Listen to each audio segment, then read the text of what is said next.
My name is Bethany Carr, and I joined MOPS back when my first child was about 6 months old, and now I have 2 young kids and have been blessed to recently lead MOPS here at Highlands. And MOPS is just a program for moms. It stands for Moms of Preschoolers, but really we have moms from babies all the way through high school involved. How I got connected and how I made friendships here was through MOPS, and still to this day the vast majority of people that I truly know and my friends are from the MOPS group. First, we have a group of moms who have kind of already gone on the journey ahead of us. We call them mentor moms in MOPS. But they are older women whose children are mostly grown. Most of them have grandchildren, and they have been where we are, and so they have a unique perspective that they can offer us that no one else really can. And not only have they been where we are, but they survived or even thrived where we are. And so, they've had those hard experiences and they can share those with us. And they are such an encouragement and just lovingly guide us in motherhood and in other areas of our life as well. But so that's kind of the first part of the structure, is them pouring into the lives of the moms.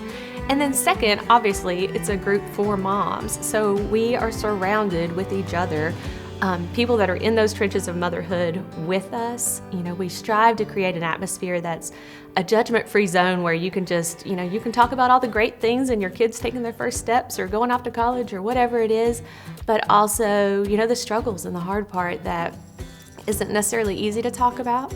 But we all have that ugly side, and we can get encouragement from each other and talk about how God is working in our lives in the midst of this season. But basically, we're just doing life together. So we have the women pouring into us doing life together, encouraging each other, giving advice.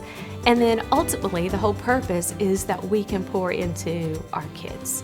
But I think it's important to remember, like Paul talks about in 1 Corinthians, he talks about, I planted, Apollos watered, but God is the one causing the growth. And so it really does, it takes a village, but it's like that in any area of influence, not just in motherhood, that, people pour into you, you pour into others, but you also need the peer group there in the middle.